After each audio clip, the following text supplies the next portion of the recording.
Shalom Aleichem, meu irmão e minha irmã, como vão vocês? Que Hashem vos abençoe em nome de Yeshua. Estamos aqui de volta para falar sobre a Torá. Nosso assunto de hoje é a Parashá Beshalach, que significa ao enviar. Ela vai de Êxodo 13, 17 até 17, 16. Parashá está hoje recheada e, só para a gente não perder o costume, nós vamos hoje continuar no ritmo da Parashá passada. Nós vamos estar falando sobre batalha espiritual. Eu vou te mostrar algumas coisas hoje também que carregam princípios que nós podemos aplicar no nosso dia a dia. Tá aqui na Torá, no hebraico, tudo bonitinho, tudo certinho, mas nós também podemos identificar isso na nossa cidade, no nosso estado, no nosso Brasil, tá? Então, à medida em que eu for mostrando isso para você, nós vamos identificando e vamos então revelando isso para você em nome de Yeshua, tá? Vamos começar com a palavra Beshalach, que ela traz um segredo por trás dela, tá?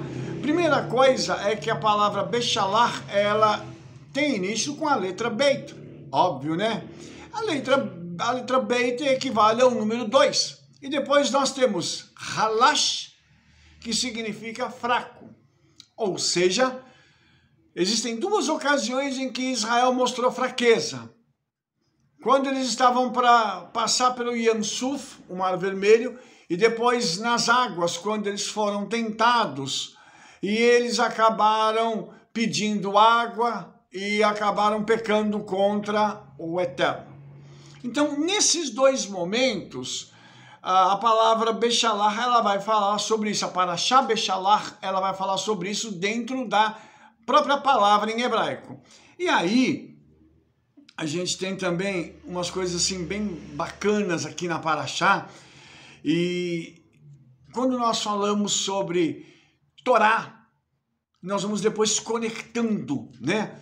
Com Brit Hadashah, com o profeta e com aquele monte de coisa, e a gente começa a descobrir umas outras coisas muito interessantes, umas conexões, digamos assim, inesperadas. E aí, quando nós falamos sobre a Torá, né, Êxodo 13, 17 diz assim: e quando Faraó deixou ir o povo, Elohim não os conduziu pelo caminho da terra dos filisteus, se bem que fosse mais perto. Porque Elohim disse, para que porventura o povo não se arrependa, vendo a guerra e volte para o Egito. Tem um motivo para o Eterno mudar o caminho do povo de Israel? Tem. Qual é o motivo? O motivo é um povo cansado de opressão. Um povo que já não aguenta mais ter problema. Um povo que já saiu de um ambiente hostil, de uma guerra terrível. Se eles forem por um caminho em que eles ainda vão presenciar situações de guerra e guerra contra eles mesmos, eles não vão aguentar. Então, o que o Eterno fez? Ao invés de mandar por um caminho, o Eterno vai mandar por outro. Tem outro motivo para isso? Tem. E qual é o motivo? O motivo é que na hora de fazer a travessia, o local para fazer a travessia precisava ser um local estratégico. E como o Eterno conhece a formação do planeta Terra, o Eterno sabia que tinha um local só ali naquela região que eles poderiam atravessar. E depois eu vou explicar isso um pouco mais detalhadamente para você. Mas a princípio a gente precisa entender isso. Lembra que eu falei sobre o número 70? Né? Nas parashiot anteriores eu tenho citado isso e falado da importância desse número. E hoje a Torá traz um ensinamento muito interessante, porque nós vamos falar sobre os dias sagrados durante o ano. Então, quantos dias nós temos sagrados dentro de um ano de acordo com a Torá? 70. Olha só que interessante. 7 dias de Pesach, 1 de Shavuot, 8 dias de Sukkot, incluindo Shmini Atzeret, 1 de Rosh Hashanah, 1 Yom Kippur e 52 dias de Shabbat. Quando nós fazemos a conta, dá 70. Olha que legal. Então, nós vamos aqui tirar uma outra lição disso. Qual é o objetivo da festa bíblica? É só obedecer uma mitzvah? Não. É que o mundo inteiro possa ser alcançado através das festas, para que eles possam conhecer ao Eterno e a sua palavra. E, de quebra, receberem Yeshua, porque Yeshua participou de todas as festas do calendário judaico. Das 7, ele participou de 7. Muito interessante, inclusive da festa de Hanukkah, que muita gente fala, por que vocês celebram Hanukkah? Porque Hanukkah não está na Torá, porque Hanukkah é uma festa que foi colocada pelos sábios e não sei o que tem, mas Yeshua participou dela. E, sendo assim, se Yeshua participou da festa, isso significa que essa festa ela é muito importante. E isso para nós não tem preço. Participar de uma festa que foi vivida, foi vivenciada pelo próprio Mashiach é algo sensacional. Então a festa, ela serve para que eu e você também tenhamos condições de ver o mundo espiritual aberto, os portais abertos, havendo juízo contra demônios. Isso depois nós vamos falar também numa outra ocasião, mas cada vez que uma festa bíblica é feita, um principado ele é julgado. E eu vou falar sobre isso também daqui a pouco. Então você imagina que todo esse mover que está acontecendo, ele está acontecendo porque o Eterno já deu para o povo de Israel ferramentas espirituais para que nós possamos lutar contra o nosso adversário, que ele é invisível, ele é muito maior do que nós, ele é forte, não é poderoso, mas ele é forte, e ataca muitas vezes de surpresa, pelas costas. E aí, o Senhor então deu para mim e para você armas espirituais ligadas ao tempo, conectadas numa linha do tempo, para que nós possamos assim vencer a força das trevas e permitir que os céus invadam a terra. Aí, os números 70, ele tem outros significados, que eu vou falar para você rapidinho agora, para a gente já poder entrar num outro assunto. O Eterno, segundo a tradição judaica, tem 70 nomes, para que ele possa alcançar todas as nações. Israel também, a nação de Israel tem 70 nomes. Eram 70 juízes, shoftim, que julgavam na Suprema Corte.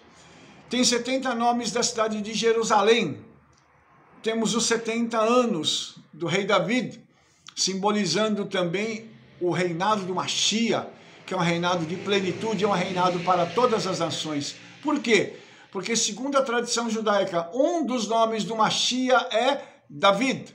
E isso também é algo muito interessante que espero tenhamos uma oportunidade de falar mais sobre isso adiante. Quando nós continuamos falando sobre esse texto da Torá, a Bíblia diz que os filhos de Israel, eles saíram da terra do Egito armados, né, como um grande exército. E essa palavra armados, Hamushim, ela significa uma armadura, mas ela significa uma armadura de alguém que está preparado para a guerra. Eu quero te mostrar uma outra coisa. Logo após a libertação do povo de Israel, eles deixaram a condição de escravos para assumirem uma postura de guerreiros. Então, quando eu e você recebemos Yeshua, nós deixamos a condição de escravos para assumirmos a postura de guerreiros. Nós não temos que nos sujeitar a Satanás, às trevas, aos demônios, Porque a partir do momento que nós temos conosco o nosso grande general chamado Yeshua, nós então temos a oportunidade de caminhar de peito estufado, cabeça em pé, para podermos enfrentar as trevas em nome de Yeshua. Isso é uma outra coisa também que é muito, muito importante na nossa postura enquanto servos do Eterno, ok?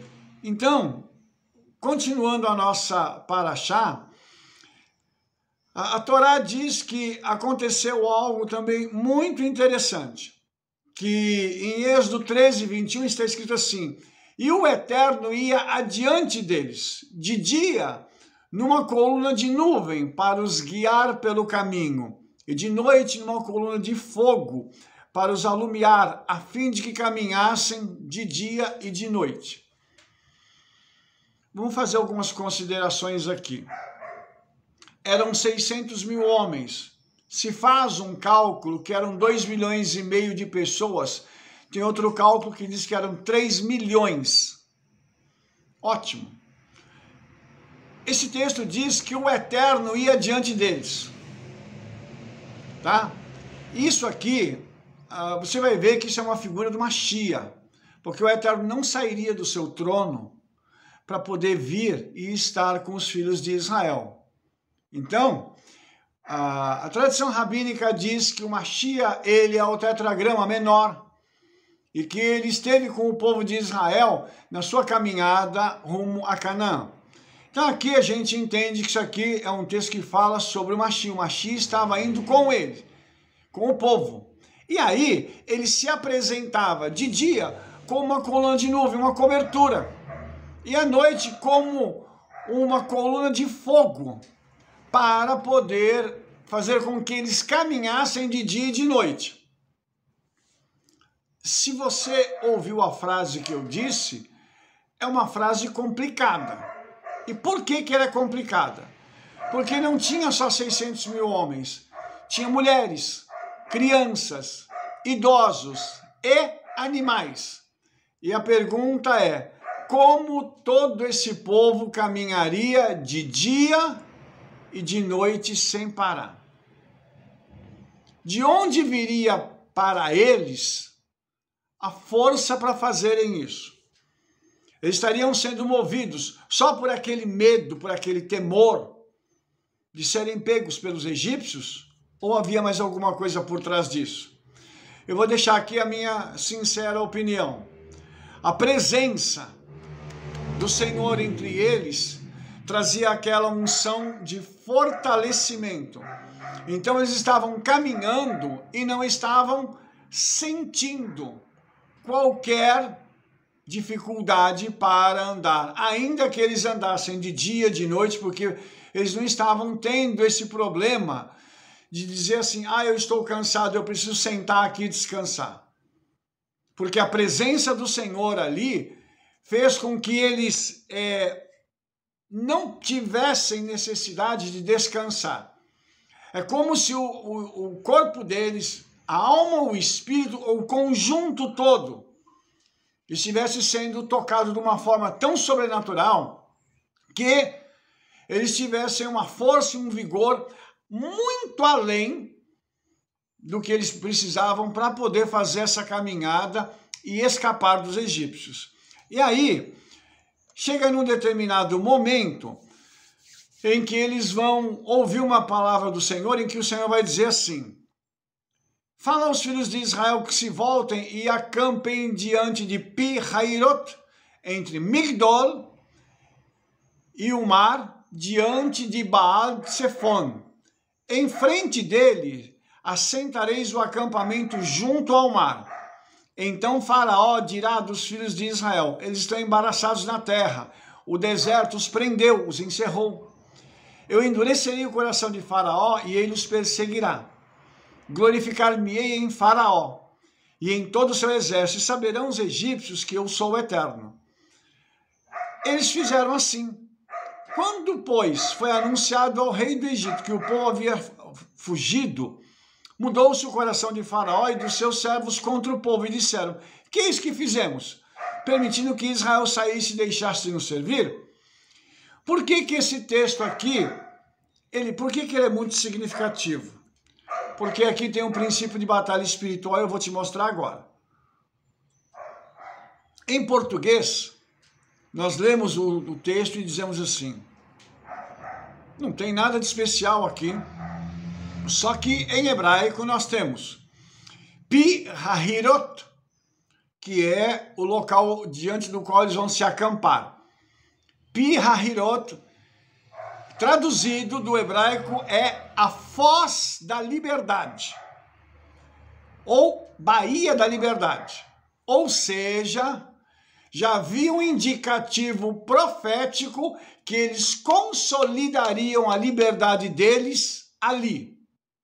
Mas como é que eles iam fazer isso? Tá? Porque depois eles estavam entre Migdol, né, e Baal-Tsefon. Então eles estavam ali entre esses dois lugares. E aí quando nós pegamos Migdal, em hebraico significa torre. Só que essa torre é uma torre onde tem alguém vigiando. Então esse lugar, que é a Baía da Liberdade, para que a pessoa possa alcançar a sua libertação, tem alguém vigiando. E aí tem o nome Baal-Tsefon, que significa o Deus do Norte. E aí? Olha só que coisa interessante essa. Nós temos então aqui a profecia de que eles serão libertos. A liberdade vai se consumar. Por quê? Porque eles estão aonde? Em Pi Hahirot, que é a Baía, o local, a foz da libertação. Porém, tem uma torre e tem o Senhor do Norte, o Deus do Norte, que estão vigiando para impedir que eles sejam libertos. E aí, irmãos, nós vamos perceber uma coisa. Eu vou ensinar para você agora um princípio. Existem lugares onde nós vamos, existem lugares onde nós olhamos e percebemos que ali existem marcos espirituais que os demônios colocaram para marcarem seu território. Uma das coisas que o Midrash diz sobre o Egito é que nunca nenhum escravo tinha fugido. Agora nós entendemos por quê. Porque, inclusive, se a pessoa saísse da terra do Egito, teriam uma torre e o Deus do Norte estaria vigiando para que aquele escravo não conseguisse fugir. Mas aí tem a palavra do Senhor. Lembra que o Senhor está indo adiante deles? Então, esse indicativo profético vai mostrar para a gente o que vai acontecer. Aí eu quero te falar uma outra coisa. Existem lugares nas nossas cidades, existem lugares no nosso estado e no nosso Brasil que foram marcados territorialmente por demônios. Tá? Então, você chega em determinadas cidades, você vê, por exemplo, um obelisco. O obelisco, ele é o símbolo, hoje, modernamente, da maçonaria. Então, quando a maçonaria quer dizer eu estou presente em algum lugar, eles colocam um obelisco. Mas, na realidade, o obelisco ele remete ao Egito. Então, ele é um símbolo egípcio para marcar território. Para dizer, para os demônios dizerem, estou presente aqui e aqui eu domino. Entendeu? Então, quando isso acontece, nós precisamos olhar aquilo e perceber que eles têm um domínio. Naquela cidade, na entrada da cidade, geralmente a maçonaria coloca isso. Para dizer o seguinte, o domínio dessa cidade é nosso. Qual que é o nosso papel? Não é só escrever na entrada da cidade, essa cidade pertence ao Senhor Yeshua. Nós temos que ter ações diferenciadas para que a gente possa também marcar o nosso território. Tá? E aí, irmãos, nós temos aqui, mais uma vez, uma coisa. Essa batalha, ela não é nível solo, ela é no nível superior. Então, essa batalha a gente ganha com uma outra forma.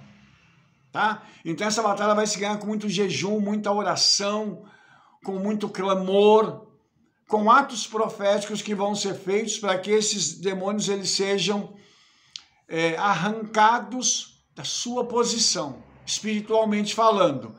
Porque quando isso acontece, geralmente é um reflexo no mundo físico. E aquele marco, ele é retirado.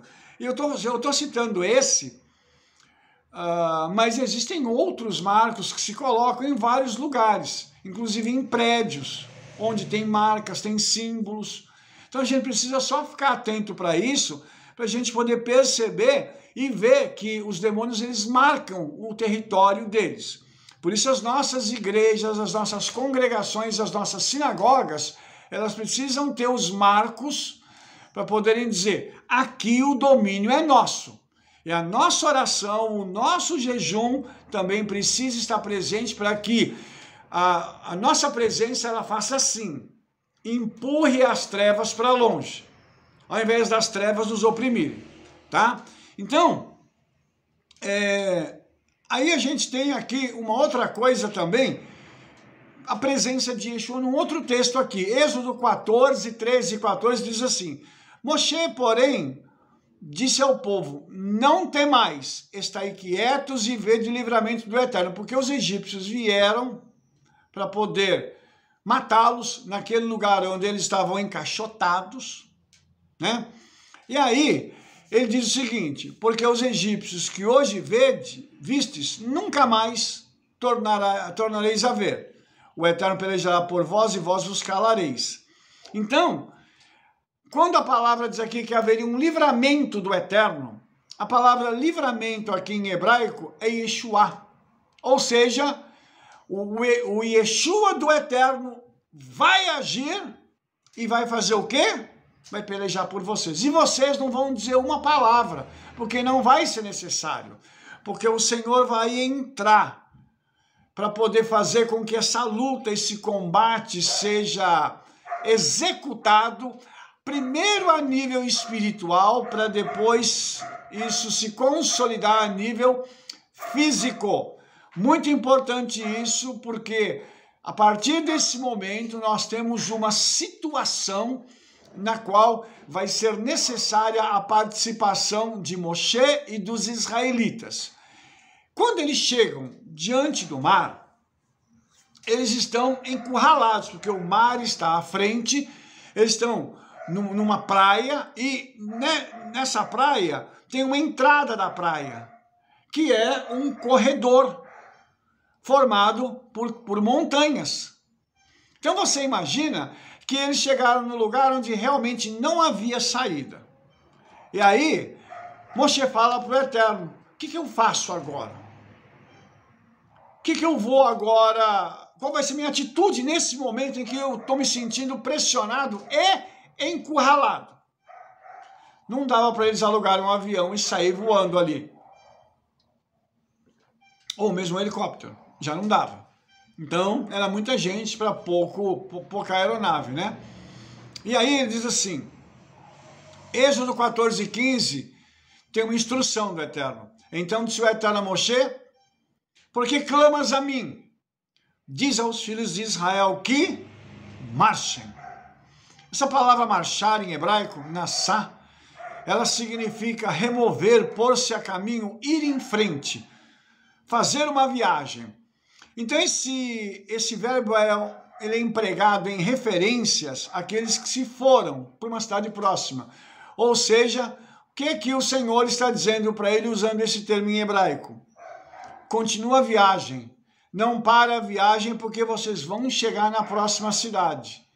É muito interessante isso, irmãos, porque o hebraico ele dá para a gente aquela noção do que está acontecendo.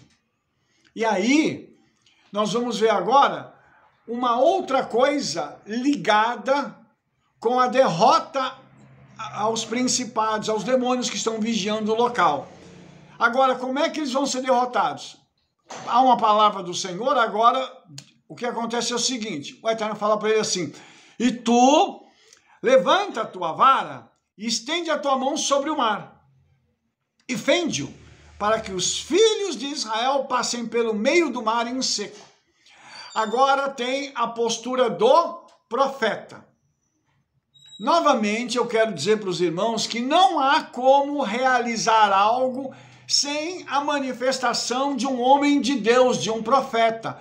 Tem que ter um canal na terra para fazer com que o milagre possa ser sacado do reino espiritual e entregue na mão da pessoa que precisa. E aqui, 2,5 milhões de pessoas precisam que esse milagre aconteça.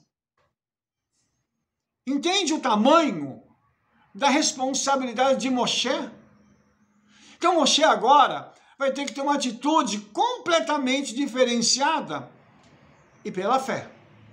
Ele vai levantar o cajado e o mar vai se abrir. E eu acredito aqui, irmãos, que não dá tempo. Não dá tempo de ficar perguntando, mas Senhor, se eu levantar o cajado não acontecer nada, se eu fizer e não tiver resultado? Não é assim que acontece. Quando nós recebemos uma ordem do Senhor, nós precisamos cumprir, é obedecer sem questionar. A nossa obediência sem questionamento vai trazer o quê? Vai trazer a consumação dessa vitória. Por que a coisa vai acontecer? Porque nós vamos obedecer sem questionar. Eu brinco muito com o pessoal dizendo o seguinte, se o Espírito Santo te mandar plantar bananeira, plante. Se for no supermercado, plante no supermercado. Rabino, mas e a vergonha que eu vou passar? Não é a vergonha que você vai passar, é o resultado que isso vai produzir na sua vida e na vida de outras pessoas. Isso não vai trazer vergonha, porque quando o Senhor te manda fazer alguma coisa, não é para que haja vergonha, é para que haja vitória. Eu quero que isso fique muito claro, irmãos, porque às vezes a gente acha que tem coisa que a gente não faz, porque, Senhor, eu vou ficar assim meio envergonhado se eu fizer isso, se eu fizer aquilo. E nós precisamos ouvir e obedecer a voz do Espírito Santo sem questionamento. Ok? Então, vamos lá para a gente continuar trabalhando nesse texto aqui. Lá no verso 21, então diz assim, que Moshe estendeu sua mão e ele fez com que o mar se fendesse. E o Eterno fez retirar o mar por um forte vento oriental toda aquela noite, e o mar ficou seco e as águas foram partidas. Num vídeo anterior, eu não me lembro em que ano foi, eu falei sobre esse assunto aqui, que o mar se dividiu, né? E Hollywood é pródiga para pegar e dizer assim, abriu uma clareira e eles passaram. Só que tem algumas coisas aqui que a gente precisa entender, tá? Primeiro, como é que foi essa questão do mar se abrir, tá? Vamos primeiro para a definição da palavra mar vermelho, que não é mar vermelho. A tradução correta é mar dos juncos, tá? Então, o nome em hebraico é Yam Suf. Yam Suf pode significar também o mar do fim. Ou pode significar Ein Sof, o mundo infinito. Então, quando Moshe toma a atitude de levantar aquele cajado e o mar se abre, está se abrindo um portal físico para que eles saiam da onde eles estão, para que eles alcancem do outro lado o mundo infinito. Isso é uma figura de linguagem excepcional, ligando a nossa vida com a eternidade. Nós vamos deixar o Egito na nossa caminhada e vamos sair para o mundo infinito. Olha só que coisa espetacular. Isso aqui me remete à salvação. Até porque um pouco antes agora, o Senhor falou que ele ia dar para eles livramento, e o livramento seria Yeshua. Ou seja, é o próprio Yeshua abrindo e falando o seguinte, vai, porque eu sou a porta que abre para a salvação. Eu sou a porta que se abre para o mundo infinito. Irmãos, isso é sem palavras. Quando nós entendemos isso, aquela travessia foi algo assim espetacular. Aquela travessia, ela significou para os israelitas que eles estavam deixando esse mundo e indo para um outro mundo. A dimensão que eles iam viver seria completamente diferente. Lembrando que eles já tinham vislumbrado vários milagres. No Egito foi um ano de milagres, com o Senhor batendo nos egípcios. Depois disso, nessa pequena caminhada, já aconteceram outros milagres. Agora, acontece um milagre de proporções assim gigantescas, com esse mar se abrindo. E aí, em quantas passagens o mar se abriu? Aí a Hollywood diz que foi uma, né? Porque ele abre e tem uma passagem única até o outro lado para eles chegarem em Canaã. Mas, né? Quando a gente pega a Bíblia fala isso de uma outra forma para a gente. Então, lá em Salmos 136:13 diz assim: aquele que dividiu o mar vermelho em 12 partes, porque a sua benignidade é para sempre. Na sua tradução, está um pouquinho diferente, mas essa é a tradução literal do texto em hebraico. E aí, é muito interessante, porque aqui tem uma palavra em hebraico, ligebzarim, que quando você toma a letra Lamed, ela é a 12ª letra do alfabeto hebraico. E Getzer significa parte, divisão, ou seja, 12 divisões. O mar foi aberto em 12 partes, ou seja, uma parte para cada uma das 12 tribos de Israel. Aleluia! Olha só que sensacional é isso. O inimigo deve ter ficado com a cara no pó. Porque além de dar errado o plano dele, quando o Senhor faz, o Senhor ainda abre e permite que cada tribo vá por uma passagem que remete à sua família. Ou seja, ninguém vai entrar pela passagem do outro. Eu vou entrar pela passagem da minha tribo. Meu Pai, isso é algo maravilhoso, irmãos. E aí, irmãos, onde que nós vamos chegar com isso? Meu Pai, quando nós percebemos a grandeza da Escritura, do significado dela, chega a arrepiar. E a gente, caminhando com o Senhor, a gente começa a perceber o quanto a gente ainda precisa aprender, para que a gente possa entender, né? Quão grande Ele é. Misericórdia.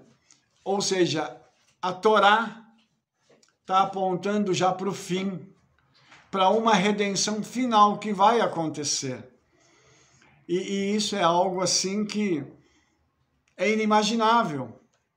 Se nós não tivermos o conhecimento da palavra, nós nunca conseguiremos entender quem é Yeshua na plenitude.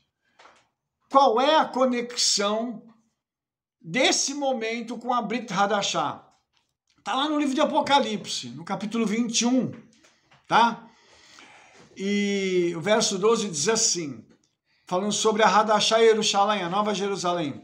E tinha um grande alto muro com 12 portas, e nas portas 12 anjos, e nomes escritos nelas, que são os nomes das 12 tribos dos filhos de Israel.